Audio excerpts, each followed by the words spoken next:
General Weygand has called the Battle of France is over. The Battle of Britain is about to begin. Welcome to the Lead Pursuit Podcast, a podcast covering Blood Red Skies, a game of World War II aerial combat.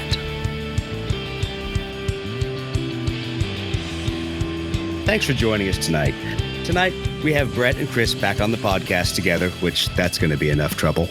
But we're joined by our special guest, John Russell. And John's title is the Event Commander for North America for Warlord. Hey guys, thanks for the invite. Really happy to be here. Awesome. Glad to have you on. Hey John, this is Brett. Thanks so much for joining us. It's awesome to have you. Thank you. John. This is Chris, Thank you very much. Really glad to have you on the podcast. Excellent. I'm excited. This is going to be awesome. Excellent. So what we want to talk about tonight is a couple different topics. And I know our listeners probably want us to bombard you with questions about MiG Alley, ground attack, all these future things coming up. But we do want to talk a little bit about what you are supposedly the expert on, which is growing the hobby. So we talked to Mitch a couple weeks ago, and Mitch can't stop saying good things about you, which obviously Chris and Brett and I can't understand because I think we hate you for getting us into another game. And I just went for pizza, man.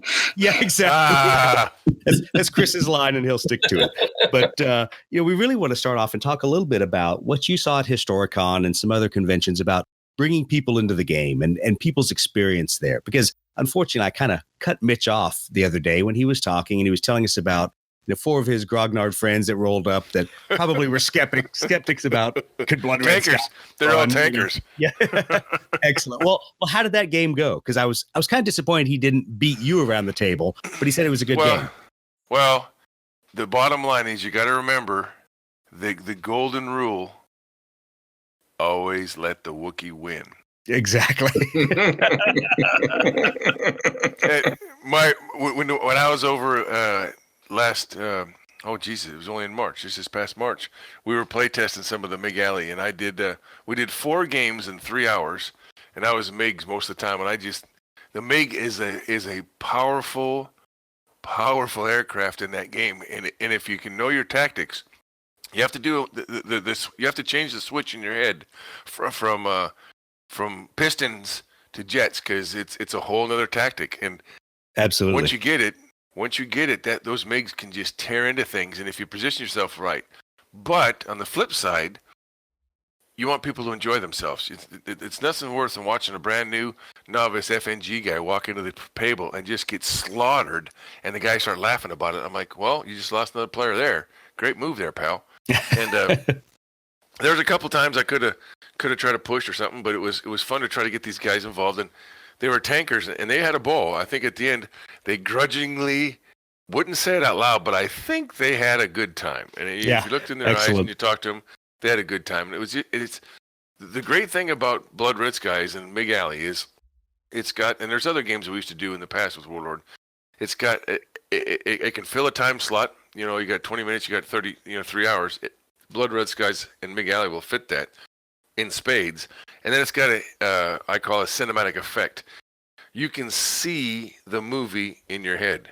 Right. And it's a great, easy, the system, it's intuitive. Once you figure it out, it's easy. My record right now so far is at NashCon last year. I was in my booth, and I had 11 guys walk up to my booth and said, we want to learn how to play Blood Red Skies. I'm like, well, okay, got to bust open another box, 'cause I only got 12 aircraft. Exactly. So 11 guys, 22 aircraft, from hello, my name is John, this is Blood Red Skies, to knock it off, game over, 1 hour and 45 minutes. Nice. 22 aircraft. It was amazing. And after about the third turn, it was intuitive. They got it. So same thing happened in MiG Alley. And Mitch had some great painted up MiGs and Sabres. It's all about the slash attack and getting position. Even more so position. Lufbear always said, it's altitude is life, and in this game it's proven with the Sabres and the MiGs. It's really intuitive. You have to have that altitude to go into the fight and then slash and get out. And Andy said Right now, he's only going to do MiGs and Sabres unless, there's an interest. Oh, there's a ton of interest. People are screaming for meteors. People are screaming for Panthers. So hold that thought for a second, because sure. I want to reattack on one thing. I mean, and I always feel bad when Chris and I refer to Blood Red Skies as a beer and pretzels game. But I think we do that a lot as really kind of a compliment, because it's something that you can pick up quickly. Take somebody who is not an experienced war gamer, throw them in it, and they enjoy it. We saw a number of guys that were experienced 40K players and then not experienced war gamers at all, that within, a turn or two, they'd picked it up, and, it was a lot of fun for people to push the airplanes they wanted to around the table and not feel constrained by a lot of realism. And you didn't have to dig up the rule out of the rule book. It was all in the card or the cheat sheet. It was all the card. So when guys said, "Hey, we want to fly Lend-Lease Wildcats," I just threw them my Wildcat card from the box, and we did that instead of Spitfire. So I think there's a lot of fun to that. I call it. Go ahead. No, go ahead. No, please. I was say that really kind of leads into why I think so many people want the other aircraft is they've realized that it's fun to play with the aircraft in the game, and they all kind of want that cinematic feel. They've either seen movies with these other aircraft or kind of like Brett read a lot of the history where you go, wow, having Sky Knights shooting down MiGs in night combat, that kind of sets the mind going about what could be done. Well, I always think of it as chess in space, and I go back to that old 80s game Othello, easy to learn, lifetime to master. It's the ability and the scope to play, and even if Andy doesn't do anything more, people are going to come up with some stats and some different ideas for these other aircraft. Now, when we were playing, we got into the discussion about missiles and stuff, and Andy's very, very hesitant, and this is just me, John Russell saying, but Andy was talking about he's hesitant to go into missile age because how do you do it? Does then the missiles get their cards? Do you want to do it? And after a while, it's all, beyond line of sight. It's, there's a lot of fun. But I mean, and don't get me wrong either. I mean, there's some great games out there. I personally love Check Your Six, and it's great. And that was going to be what I was going to compare it to. That I think people may sometimes confuse BVR missile attacks and all this stuff with a level of complexity that, well, we're not really simulating gunshots very well in this game either. In the level of complexity, we're super generalizing it, and I think that's kind of what makes it fun. I love going through the Check Your Six source book, and you're looking at the table for each of the air-to-air missiles. You're like, wow, this is almost like SPI's Air War. Not quite. Yeah, exactly. I was going to go that or that old. Almost like it. Yeah, it's SPI's that one, and then there was you remember old TAC Air and all that other ones, right. From the old Project Warrior days that you had. We had those games. But know what's funny?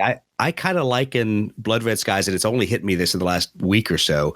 I don't know if you ever played A-10 Tank Killer. That was a combination card game and counters. There's this strange mix of how the game was played on a table. But Blood Red Skies reminds me of that with miniatures. It's got an ease of play, but that all it needs to make something more complex is another deck of cards or another, marker for flak or whatever. So I think there's a lot of depth there. Well, you had air superiority and you had air attack. Those old GW games that were fantastic. Had the cards. It was great. What I'd go into when I first go into a Blood Red Skies demo, I just use the planes. I don't use any cards. It's just straight up 4-on-4 or 2-on-2. And I give them a little bit of attention when I make them roll for their position of the aircraft, and I make sure that they're separated just enough that even if they are disadvantaged, by the time they get in the engagement range, they're all advantaged. So then it becomes that maneuver thing. And when you're done with the game, you say, "What'd you think?" And they go, "Oh, it was kind of fun." I said, "Okay, basically all you got was a hamburger and a bun. You want a little lettuce, a little onion, a little ketchup? Now let's add little layers into the game, and let's put in the doctrine cards. Let's put in the ace cards. Let's put in the tactics cards. Let's put in those equipment cards now that we have in the booster packs." Right. That's, now you got your lettuce. Now you got your onion. Now you got your tomato. Now you got a Big Mac, a little special sauce, and you're ready to roll. So you went from a plain old hamburger and a bun to, oh my God, I could eat this forever. And Brett really can talk to it, because I know we played up there with no cards or anything like that. It was just the aircraft and the basic rules. Brett, how easy was it to quickly transition, 2 or 3 games later to full cards?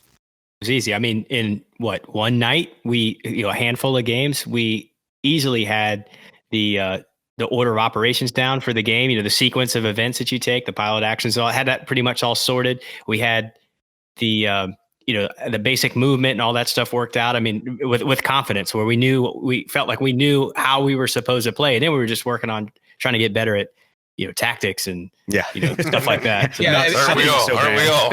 Yeah, I didn't think the cards was a hard part to pick up at all. I mean, that for me, I like the card mechanic because coming from but you're an old Magic gamer, aren't you? Whoa!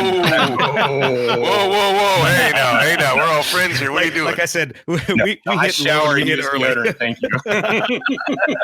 You don't live in your mom's basement; you live in your own basement. So absolutely, that's only because that's where my wife makes me game. Yeah, exactly. What did we do wrong in the beginning? There was some basic rule component, maybe something with the boom chits or something that we weren't doing exactly right, but we figured out after the weekend we played. We weren't taking the second boom chit because it was shut down. Doug's pathological problem with the boom chit mechanic that Andy can beat me up on. But that's fine. We were not taking that second boom chit. But in our defense, I think in a lot of those games we played, especially when you had 8v8, there were a heck of a lot of boom chits accumulated with nobody shot down. Yep. And that hour and 45-minute game I played with all those guys in Ashcon, only one aircraft was shut down. Yeah. And I didn't, for me personally, the Doctrine card, the Homeland card, taking boom chits away every time that card comes up, that was one I didn't know about. So I thought I could only play it once. So that was a big learning curve for me too. You were playing Germans with numbers against me. So you had the 2 extra planes. I'm like, oh man, all my Homeland shit gives me is one boom chit, at the beginning of the game. I'm like, oh no, I can play that every time it comes up. Yeah, that's a mind opener too when you finally figure out that after each aircraft's movement, you refresh your deck. And that's just a killer. Just wow. I mean, I don't have to burn these cards. No, they'll come back. Yeah, exactly.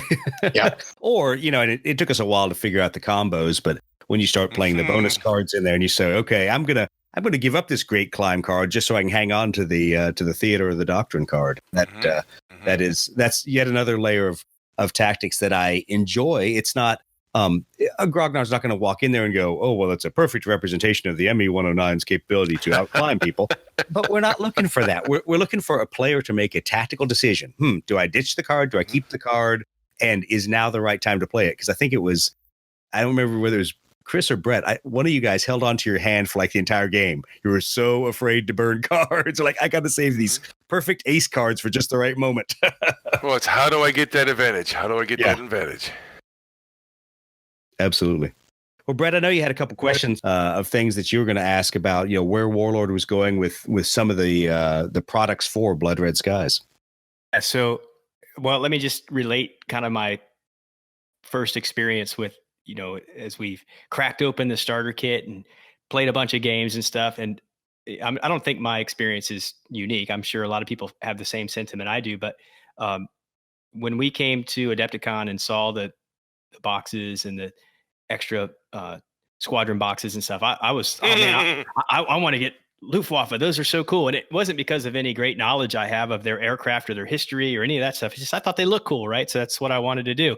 So we got home with all that stuff, busted open the box, and see the scenario the scenario missions that come with the box set, and we were real eager to play all that stuff. And anyway, then started painting everything, which was a huge thing for me. I really got a lot out of that, but it forced me to, or it inspired me, I guess is probably the right word, to do a lot of background research and read a lot of books and dive into some stuff I had laying around the house that I didn't realize I had, to learn a lot more about what's going on. And I would have done that, on my own, but it was because of the hobby component, right? So I had 110s and I had 109s and I wanted to paint them up right. And I was like, hey, I wonder, Battle of Britain, what were the, probably they had different, squadron markings and, things like that might've made the aircraft unique. And, I learned a ton in just the first few weeks of, diving into that stuff and starting to paint my models. And so anyway, I really had a lot of fun doing all that. And then when we played, like we've already talked about, that the rules were really easy to figure out and start having a lot of fun with right away. And like you said, super cinematic game, right? Mm-hmm. With all our models on the table looking cool and with a nice mat on the table. I mean, it was like you said, it was like a movie on our table, and it was a ton of fun.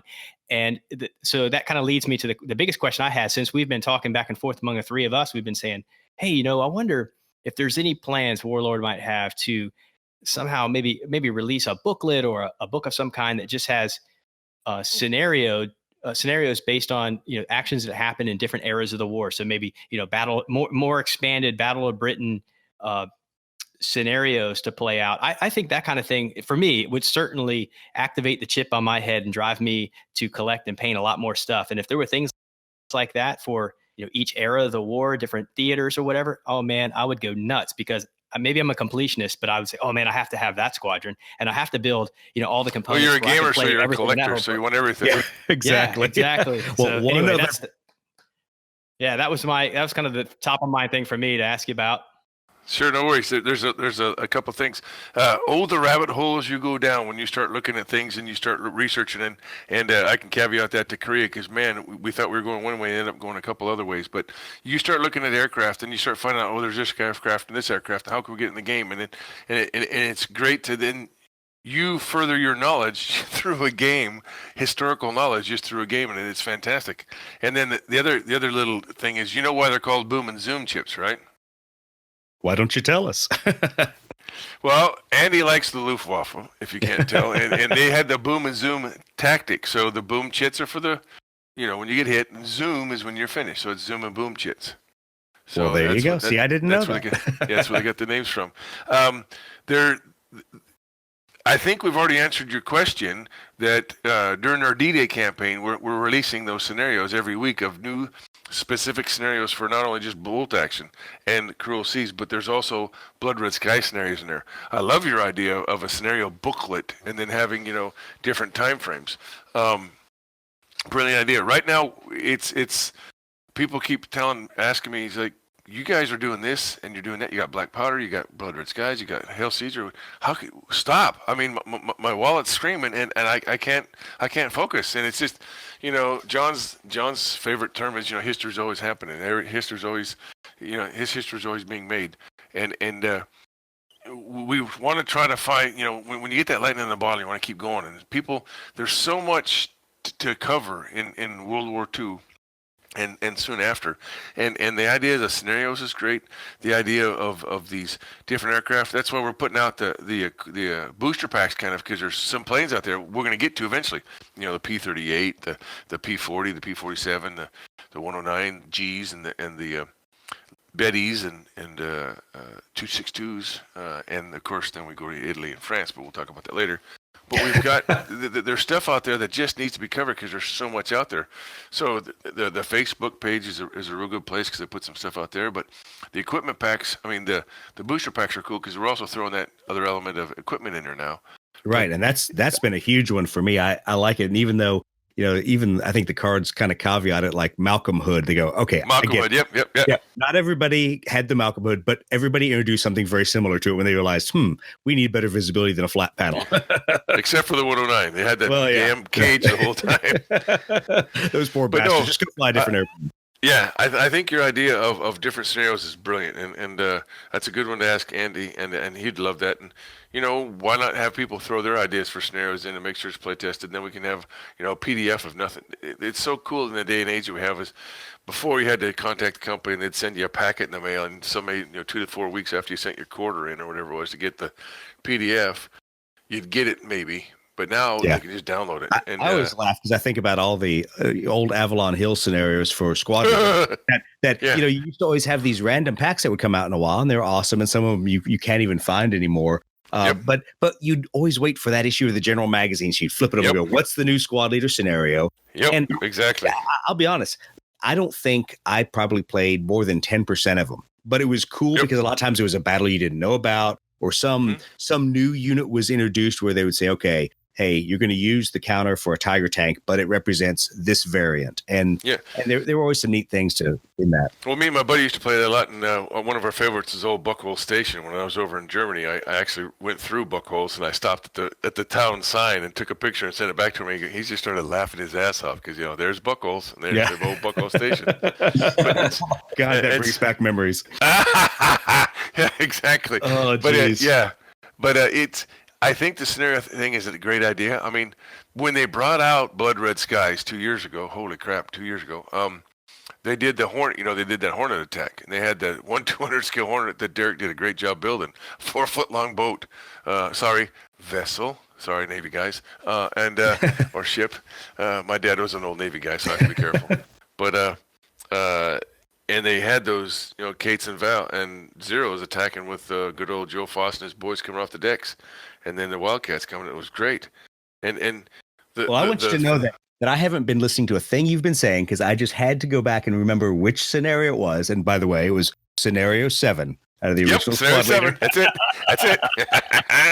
That's it. So, but your point about doing individual scenarios that are historically based is awesome. I think that's something that the community would want. I know Brett, that really drives his hobby kind of machine thing. And for me, it drives the learning a different part of the battle that I thought I knew about, but no, it's really focused on this very narrow piece of it because it's a scenario. It's not, just generically simulating the Battle of Britain or something else. Sure did like those D-Day scenarios that came out. In fact, I was downloading them and sending them to these guys, sharing them on our messenger, chat and stuff. And I was like, kind of worried, like, man, I hope I don't lose these. I hope that sometime I can get a collection. That's where the idea probably came from, was after seeing those, like, wow, these are awesome. This is the kind of thing that's going to make me want to build this squadron and this squadron and paint this one. And we're already talking about North Africa stuff, and I'm going to double up on squadron boxes just so I can do whole new paint schemes. And I think all that.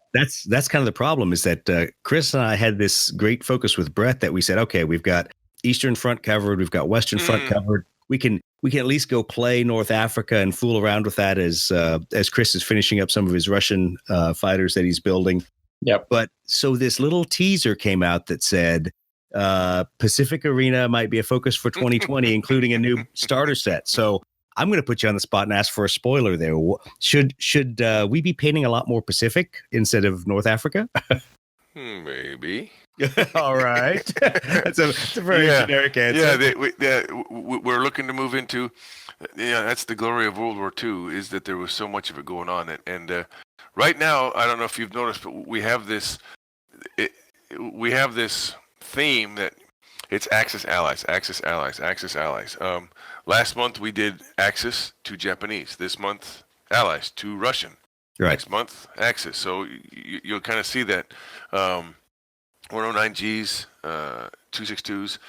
Then I think it's P40s and P47s. So, and of course, if we do P40s, what's the ace we're going to do? Anyone?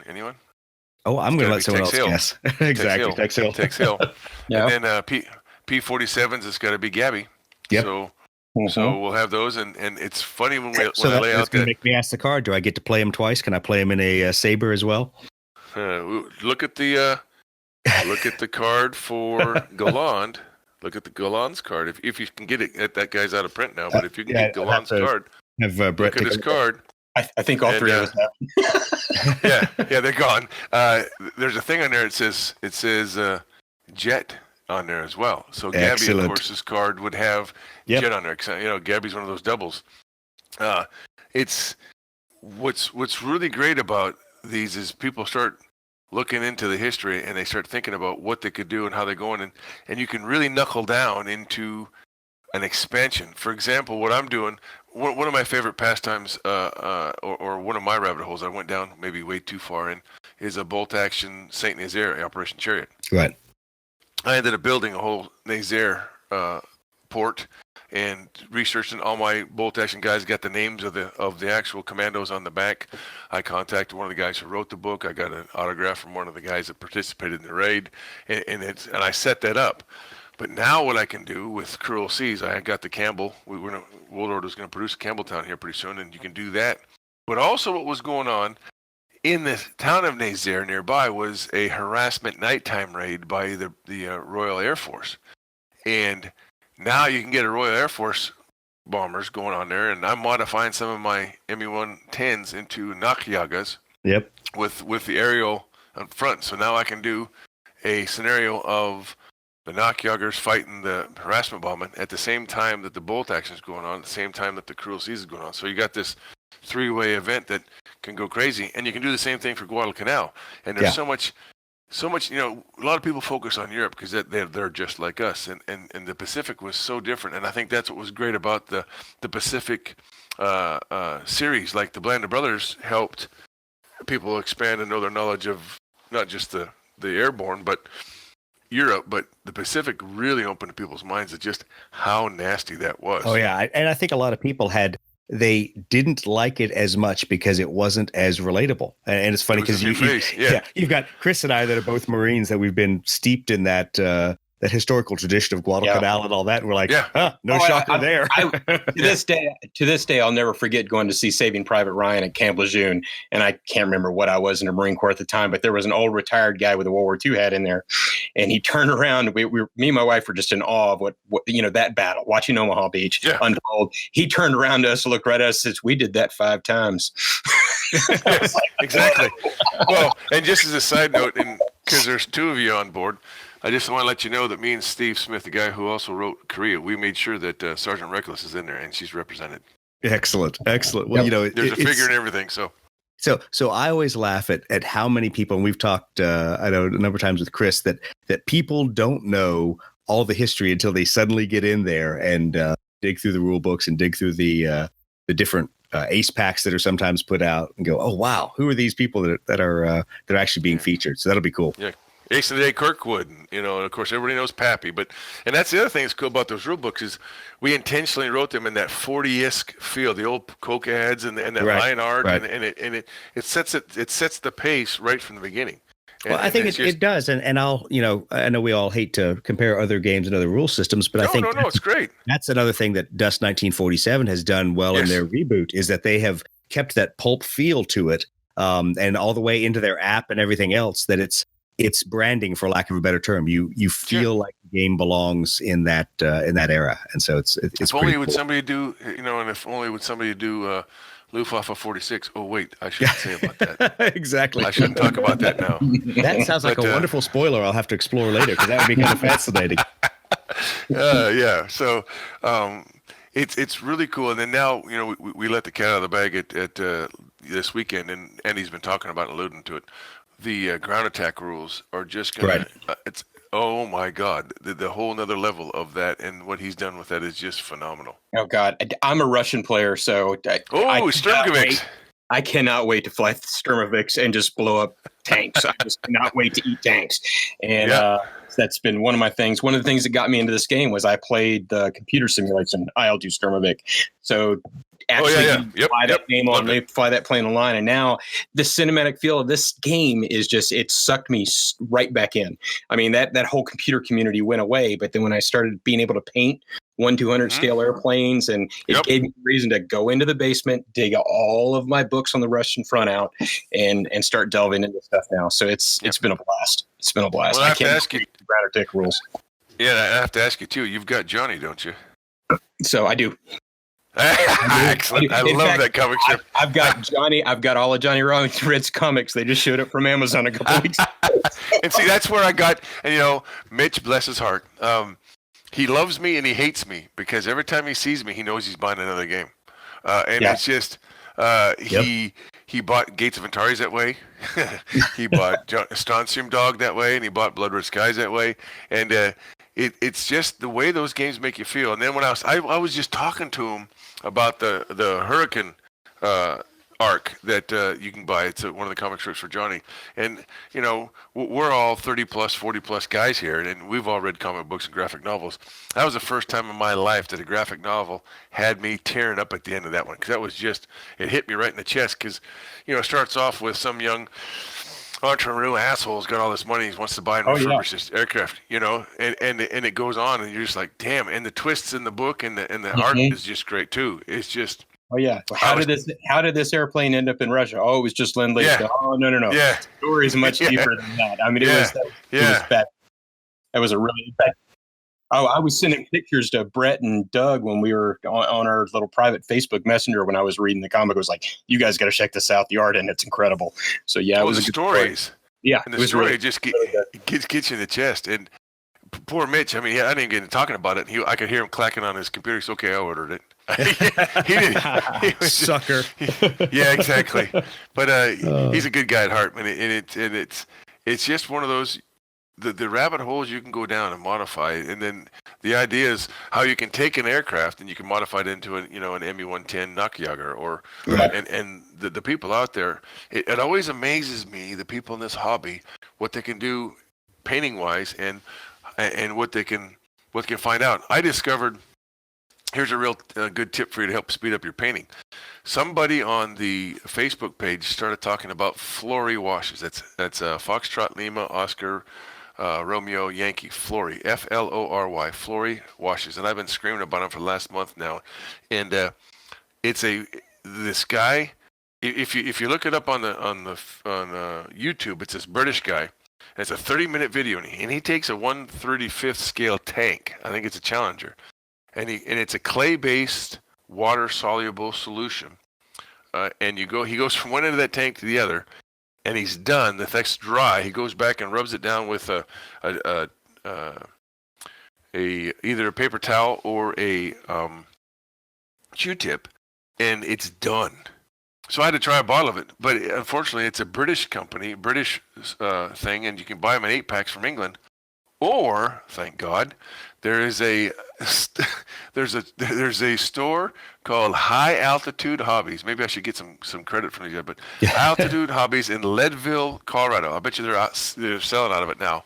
But High Altitude Hobbies in Leadville, Colorado, you can get it for $7 a bottle. You order on Monday, you get it on a Thursday. It comes, how many? It's $7 a bottle, and you get the Flory Wash Pinup Girl sticker. It's about 4 inches square, and I tried it on 4 Corsairs. I airbrushed dark blue on the top, light blue on the bottom, and then I hand painted the rockets. And then I had 4 of them. I started with one, washed them top and bottom, washed each one of them. By the time I was done with the 4th one, I went back to the first one. And when you use this wash, you have to put it in a separate container. You don't want to use it straight out of the bottle because you'll contaminate it. But I brushed it on. By the time I was finished, 5 minutes, 10 minutes later, it was dry. I took that Q-tip, licked it, ran it across my wings, and they were all inked. And it was done. I didn't have to seal them. I didn't have to put a Nuln oil on them. I didn't have to use alcohol afterwards. It was done. And the beauty is, if you mess up, it's water soluble. You just wash the plane off and start again. Yeah, I'm looking at it right now. Florymodels.org. He's got it on there, and he's a couple Mirage and F-16, some other ones that looks like it's pretty easy. Oh yeah, it's going to cut down your painting time in, I don't want to say in half, but damn, it's going to make it. It's going to just kill. I did my 110s in those. I did those Corsairs. I tried on other models. It's amazing. It's almost as good as contrast paints, I guess. I don't know, or better. I think it's better, but you had to say contrast paints. Well, everybody's. Don't get Chris all schooled. Don't get me pulled up on contrast paint. Well, and here we go again with if it wasn't for them, the Mac Daddies, we wouldn't be around. And God bless them when they didn't crash. It was great because if they ever went down, it would have been like Toys R Us going down. It was, it's they do what they do, and 90% of the people who work for Warlord, me included, used to work for them. So I mean, they had a training mechanism that works, and thank God for them. And when not if, but when you guys get over to Warlord, you're going to see that the lead mile. I mean, literally 50 feet or 50 yards from the doorstep of Warlord, you can hit North Star, Footsore, Lucid Eye, DZ Games, War Games Illustrated, River Horse. A mile down the road's Mantic, 2 miles down the road's Games Workshop, and it's all right there. And they're all pretty much friendly. It's all pretty good, and it's. Every year they come up with something new. I remember, 8, 9, 10 years ago, they came out, oh, this yellow will cover everything. Yeah, well, it didn't quite cover everything. But, and there's good guys and bad guys for the contrast, and it's great. And I'm glad, I've been painting like that for a long time. Just, you do base colors and you wash and you're done. But this Flory wash, I swear to you guys, this Flory wash is well worth the investment. You're going to love it. Talking about paints, there's also that rumor that, Warlord's looking at some paint sets to help, people kind of get started with the aircraft, because sometimes it's a little intimidating. I know, at least for Brett and Chris and I, we have a couple brands that we like. So Brett and I were the lazy ones that went out and just grabbed the Vallejo aircraft sets by color, because we're like, hey, what does it say? Battle of Britain? I'm playing a Battle of Britain game. Perfect. Winner. Yep. But some people may not have that luxury, or they may not like working with an airbrush paint on a model like this. What do you think? What do you put the stock in? Is Warlord going to probably do that for the Blood Red Skies piece like they've done for? Oh yeah, I'm sure we do. We're hooked in with Army Painter, and we done it for all the bolt action, so there's no reason why we can't roll it over into the aircraft. Yeah, I like the Army painter stuff. I swear by it. Chris laughs at me sometimes when I use their strong tone and some other things on my aircraft. Sure. But it's what I'm comfortable with. I really like how their paint works on my 28 mil models. So it's easy for me to bring some of that over to the aircraft. And there's always those ones that, there's the Badger's got some great airbrush lines that I use, and then you can always go to Hobby Lobby and get that ceramic coat for $1 a bottle. Well, so we kind of have that love-hate relationship where all of us say, "Hey, I found a new paint," and the rest of us like, "Oh, really? We need another one." I'll blame Chris. Normally it's Chris that says, "Hey, look what I just found." Hey, look, I went out and bought the MiG paints for the RAF planes just because I wanted to see if they were any good. And I'm going to tell you, those MiG paints are some of the best damn paints I've ever put through my aircraft. Amen, brother. And those guys are awesome at Adepticon. And that's another place you guys got to get to. I bought the RAF early war set and did my son's Spitfires with them. And I've been using Vallejo for years, but the MiG stuff is top shelf stuff. No mixing, right out of the bottle. It was perfect. Boom. And that's what Badger does too. And when you guys get to Adepticon, again, that is the Mac Daddy. You've been there. You know what it's like. It's the Mac Daddy because everybody's there with all the paints and all the painters. Wapple's there and Kathy's there, and it just. We'll do something different this year. I mean, I know that that Brett and Chris and I we do love playing Heresy, and we love going to playing Zone Palace and spending some time there, and we'll see how they shuffle around with their change in schedule. But I think what we'd like to see, and we'd love to partner with you guys, is we'd love to have an opportunity to do some more Blood Red Skies stuff there, and maybe actually the good painters like Chris might actually be able to demo to the bad painters like me, some of those techniques and some things in some of the off time. Well, let's just throw down the gauntlet and say, hey guys, let's do a Friday night bolt action thing. Let's put it out. You promote it, I'll promote it, and say, hey, look, Lead Pursuit and Warlord Games are combining to give you a Blood Red Skies event Friday night. Bring your paints, bring your planes. Let's let's duke it out and have some fun. And Warlord will throw down some prizes, and we can really crack that open and just have some fun. Sounds like a great idea. I'm all for it. Let's do it. That was an easy sell. That's too easy. See, I told you. Mitch told you. Is there free pizza? Free pizza. There you go. I'll buy the pizza. As long as there's pizza, Chris is there. He will teach for hours. That's awesome. We'll break James and Kathy out of the Waplet Castle, and maybe they come over and show up some paint stuff and bring some of that Florida wash. And it'd be great. Awesome. Well, what are some of the other things that you think people need to know about in the coming months? I know everyone's obviously spooled up for MiG Alley. We're trying to pace ourselves for when it comes for the airstrike rules, because I guess it's going to be about to December when we're going to see that next. October. What are some other things should people kind of be looking for in the Blood Red Skies world? Well, we're trying to cover as many airframes as we can, but we also realize that we can't get it all there. So that's what the booster packs kind of came out with, the extra stuff.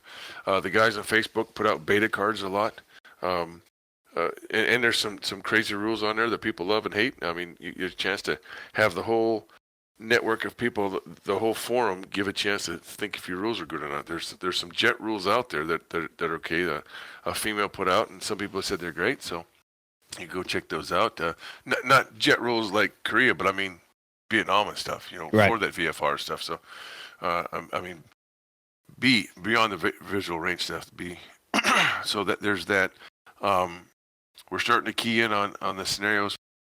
We're starting to key in on the ground attack. The ground attack will open up a whole nother aspect. So now you could do the Blood Red Skies to the, like you put a 1-inch square, 2-inch square on the middle of your board, and you fight to get in there, and you dive into that, and then you switch over into the ground attack or the bolt action, and then you come out of that and you come back up on the board. So you can change worlds basically, and that's something that Andy's been working on.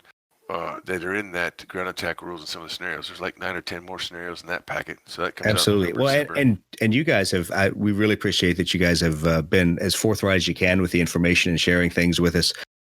Once we get ourselves over the hurdle of MiG Alley, I know a lot of people have been asking you and Mitch and other people that have played it.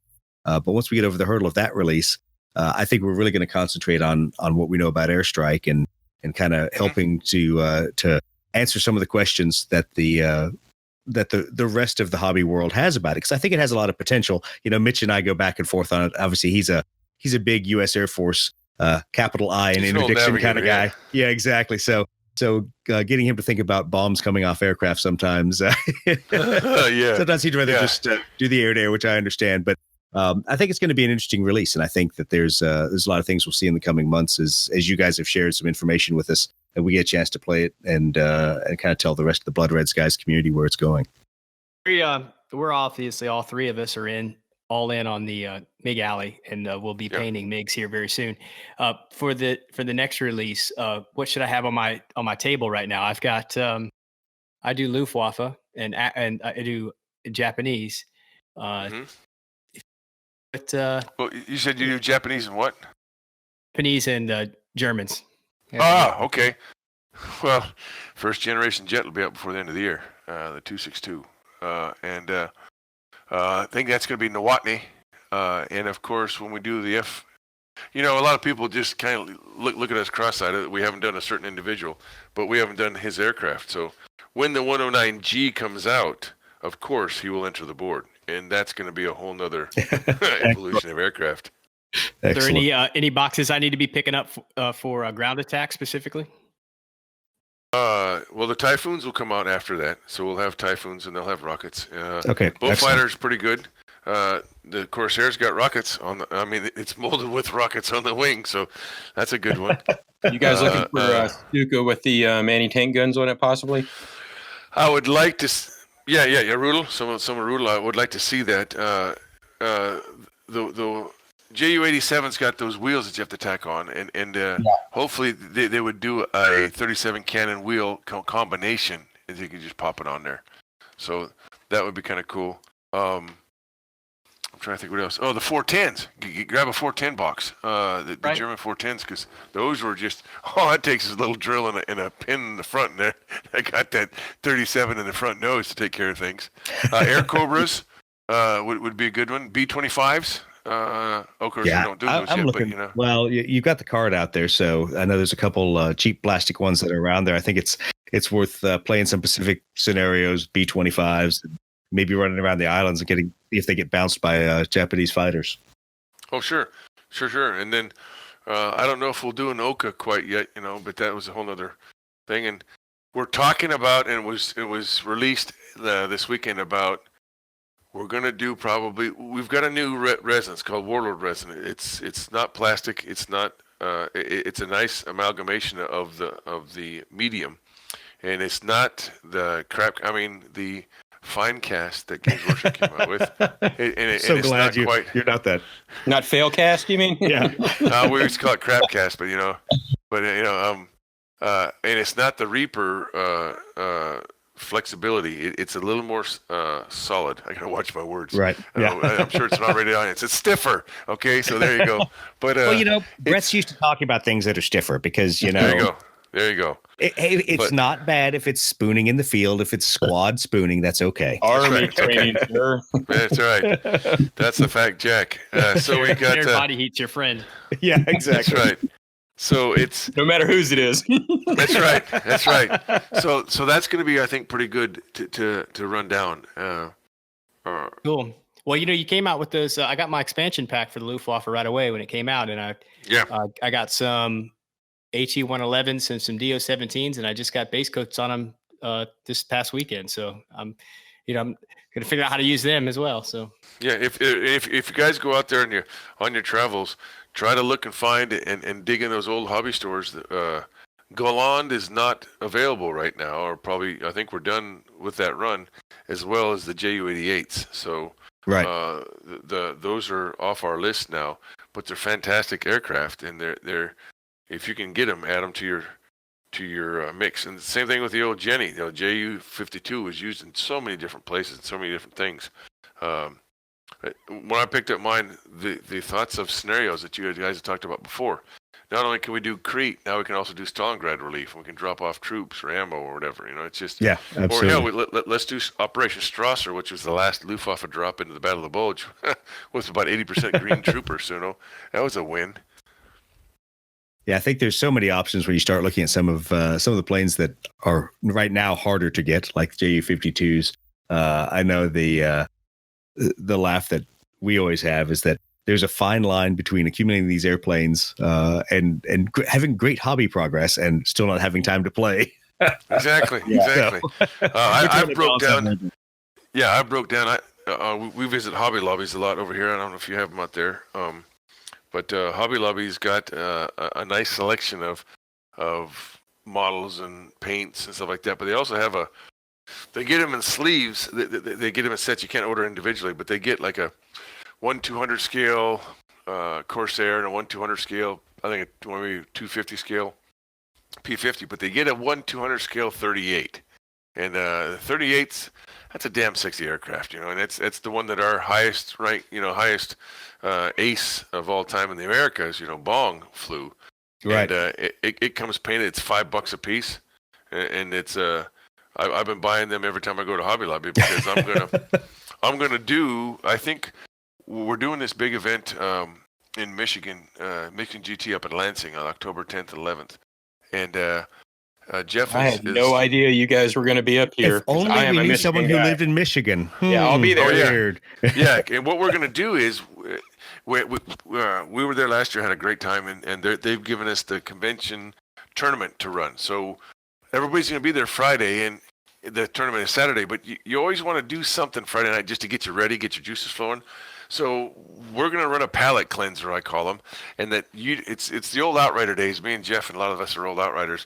So what we're doing is we're working on getting up 2 tables. They're going to be 4x8, 4x10s. One table will have 4,000 Japanese points on one side and 4,000 points of Marines on the other side, bolt action wise. And the other table will be a crap ton or ass load of aircraft from the Japanese and from the Americans, 38s, Wildcats, Hellcats. We're going to use Wildcats as hell. We're just going to have a ton of everything's painted. You just walk up and grab a squadron. You just walk up and grab a squad of guys, and you just play as long as you want. Then you walk away, and that way it just gets you in that mindset, gets you ready. That's the 10th and 11th of October up in Lansing, and then the next day we're going to have a bunch of bolt action fun and games going on with. Table sponsored from Sarissa and Blacksite Studios and Military Building Authority and TT Combat. We're teaming up with them. And in the meantime, going on, I'm going to run the Yamamoto scenario. So that's just going to be. That would be a fun. Oh yeah, come on, right? Some zeros, some P38s, and some Bettys. What could go wrong? Yeah, so exactly. It's one of those that's just. It's a great little event. It's a cool little quirky little hotel, and we're looking forward to that. And then I've got some guys out there that are really, I call them my raiders, and they help us out. So we're able to hit different places. For example, the same weekend that I'll be at ReaperCon on the 31st of August to the 3rd of September during the Labor Day weekend, one of my raiders, Jay Casper, is going to be up at Tacticon running events just like me. So we're able to cover 3 or 4 events on the same weekend instead of just one. Nice. I'm really looking forward to that Michigan GT, and it's going to be a hoot. Well, and then, of course, at the end of the year, I have a lot of them. I mean, we do 3 or 4 events a month, but another good one is up in Minneapolis. We do the Renegade GT with the Snafu guys and the Snafu podcast guys, and we really have a fun time up there. And it's only the venue is only 5 minutes away from my sister's house, so how convenient! It all works out. It's a win. Is there any good place that people can go to kind of find one consolidated list for Warlord type games like Blood Red Skies, Bolt Action, and things like that? Sure. Go to www.warlordgames.com, the website, and go to the very bottom, and it says, do you get our newsletter? Why not? Put your email address in there, and you'll get an email. You'll get a newsletter every Wednesday and Friday. You get 2 newsletters a week, and somewhere on there's an events tab, and I try to get all the events I can in there when we can. And if you have an event that's going on near you, you plug it in there. Richard and his crew, George and Sarah and all those folks do a damn good job of trying to stay ahead of things. And Richard loves Blood Red Skies, and we swap stuff back and forth all the time. And I have to go over 2, 3 times, 4 times a year just to make sure I'm intact and know what's going on with the HQ guys. So we sit down a lot. Well, if you need someone to carry your bags, I'm sure I could. I'm sure I could do that. Yeah. Brett might want to go. There's a reason why I carry two suitcases. One's always empty. Right? Yeah, exactly. Come back with lots and lots of product. Yep. Well, Well, John, we really appreciate you taking the time to chat with us tonight. I know Anytime, guys. We're all over the page with a lot of cool different things, and hopefully there's some information out there that guys hadn't heard yet. But we definitely will. Yeah, exactly. We'll definitely get back with you, especially as MiG Alley rolls out and more people kind of get their hands on the game, start playing with it and asking questions and saying, hey, what if, what about this airplane? What about this scenario? To see what it's looking. Yeah, it's looking like I'm going to be out in California on the 10th of August, out in San Diego area. There's a couple stores there. I'm going to be out there for the release of Korea, and of course I'll swing by the stables where Reckless is buried and drop a flower or two.